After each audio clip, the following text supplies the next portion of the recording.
and to be a real significant threat offensively. All of those things you got to concern yourself with. But in the end, if the Ravens are going to make noise come playoff time, they've got to get their passing attack together. You know that they're going to win more than their share of regular season games with Lamar Jackson as their quarterback because he's so electrifying as an athlete and his running ability. But this is about being able to throw the football, and I think that's the one concern that no one can ignore, and we're not going to ignore. We're not going to look past until we see him show that he can do that, particularly come playoff time. Yes, Lamar Jackson has to get to be a better passer. He started off his career in a promising way. The trajectory has not taken him to the place you'd hope he'd be at the moment. But am I worried about the offense? I don't think it's an X's and O's. Can Lamar Jackson be a pocket passer thing for them to have success? I never have thought it's that about this team. Look, they just beat the Colts. How did the Colts look last night? Colts are good. They beat the Colts. Yes, they kept them to 10 points, but they hung 24 on them. No, Lamar Jackson has no problem beating good teams, excellent teams. In fact, he did it last year. Again, take 6 games out where the lights shone brightest. He's 25-1. 25-1 against the rest of the league. Plenty of good wins, plenty of high-scoring games. They dropped almost 40 points on the Browns. Browns are pretty good week 1.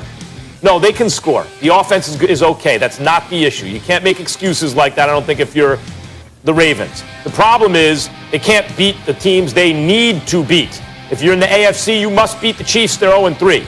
If you're the Ravens, you must beat the Steelers. With Roethlisberger, they're 0-1. Obviously, you have to win in the playoffs. They're 0-2. Lamar Jackson, his issue is coming through when the team needs him most under pressure. It is not, and I don't think ever has been, can he beat good teams? Can their offense score points? I believe the answer is yes, although I have to admit he's struggling this year in terms of his development. You thought he would develop, at least I did, continue his development this year. That hasn't happened. I'm not worried about the offense, Stephen A. I'm worried about it's not even between the ears. I don't think Lamar Jackson doesn't know how to play the position. But I mean that the way I was questioning things about Clayton Kershaw and James Harden. Can you win when you need to? That's the issue for me with Lamar Jackson. Well, that should be the issue. But, again, and that's why I don't know how much we'll learn from this particular game, Max, because you have to remember the New England Patriots have the 25th ranked rushing defense. So you can run on the New England Patriots. And that's with just ordinary running backs. Not a quarterback that you're wondering whether or not he's going to throw or run, but runs better than most running backs at the quarterback position in Lamar Jackson. So that's going to be very, very difficult. Remember, the Ravens got the #1 rushing attack in football because Lamar Jackson is their quarterback and he's also their leading rusher. That was the same with them last year. Now, passing, they're ranked second to last. They've got to do something about that. You're the New England Patriots, got the 28th ranked offense, got the 28th ranked passing attack. You know what? Guess what? You're going to have to move the chains and keep these brothers off the field in order for you to have a chance to beat the Baltimore Ravens. You're Lamar Jackson. Again, we could see him do some things, but if he wins because he's running the football effectively and the Ravens are running the football effectively and we never see him throw the football, then we're really not learning anything that we did not know. The Baltimore Ravens are the #1 defense in the National Football League. They're 8th in yards surrendered, for crying out loud. But they're a top 10 defense in all the requisite categories, and they're #1 overall in points allowed. And New England struggles to score. They're the 28th ranked offense. So I don't expect the Baltimore Ravens to lose this game. I don't expect the Baltimore Ravens not to be able to put up some points on the ground.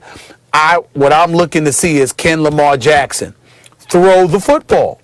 Throw the football. And we really don't care even if he does it because we want to see him do it come postseason time. Well, look, they played New England last year with Brady, and they played Seattle with Russell Wilson, and they played San Francisco, and they won all those games. They played Buffalo, who was starting to really come on. They won all those games, and they were always scoring 20 or more points. But the regular season games, not their chief rivals, so to speak, and the offense works. Whatever you want to say, I agree. It would be nice to see him continue to progress as a passer, but they're able to score points, and they should be able to do it again against New England. I think people are reaching a little bit for excuses for Lamar, and I don't think we need to. I think he should be held to the same standard that other elite players, I mentioned Kershaw and James Harden, not just in football but in other sports, because he's a transcendent talent who is almost undefeated, except when you need him most in the NFL so far. All right, guys, well, let's have a conversation or a debate, rather, that we've been waiting to have all show long. We're going to talk about the rookie quarterbacks, the brightest in our league because on Sunday, it's the Chargers at Dolphins, featuring a showdown of rookie quarterbacks when Tua faces off against Justin Herbert. Tua's Dolphins are 5-3 and currently in second place in the AFC East, while Herbert has at least 4 300-yard passing games despite the Chargers' 2-6 record. Max, which one of these rookies has more of an upside? It's a tough question because Tua's special. By the way, Burrow's special. I have to say Justin Herbert based on what I've seen so far. I know Stephen A., the guys on Get Up were talking yesterday. You know, who does Herbert remind you the most of? And Patrick Mahomes' name came up. He's differently talented. I mean, not in ways like Burrow and Tua. Burrow's very, very accurate. Tua's very, very accurate, and Burrow can do a lot of things. But when you're just talking about measurables, like who can throw that ball down the field accurately, seemingly in all situations, it's been right from the beginning of the season. Think about the lineup of Hall of Fame quarterbacks that this guy and future Hall of Fame quarterbacks that he faced. And it's not just that he belonged. When you watch, you said he's just as good as those guys. He just touched the ball. Wow. He just started out. I got to go with Herbert. Well, I don't blame you for going to with Herbert because we've seen some spectacular things from him. I mean, I'm thinking about Dan Marino, the way I've watched him fling the football on several occasions this season thus far. But Tua's just getting started. And, you know, to have his first game against the Rams, Aaron Donald, Leonard Floyd, Brockers, and those boys, and to get body slammed to the turf and still end up being competitive, I give credit where credit is due, although he was pretty much a spectator in the first game because Jared Goff was busy turning the ball over. Last week was a different matter, a different ball game against Arizona.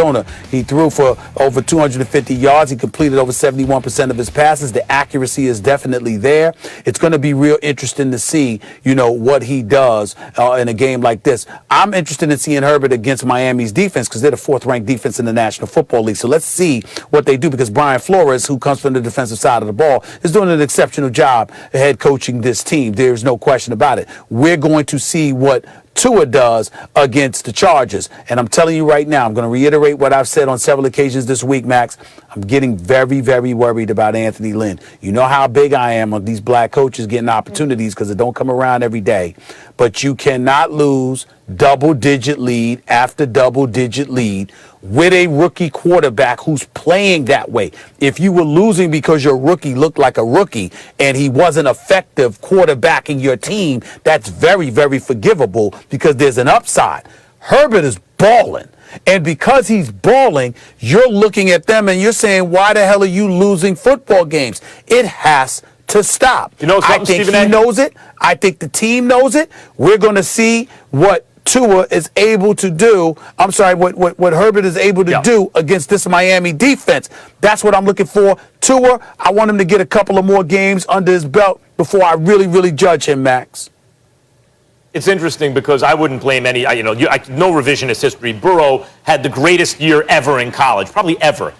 Capped by the greatest championship game ever, right? Move over Vince Young, that was even more impressive to me. So I get that he goes first. And two, I get that he goes next because he's been special. We saw it at an elite level for a while in college.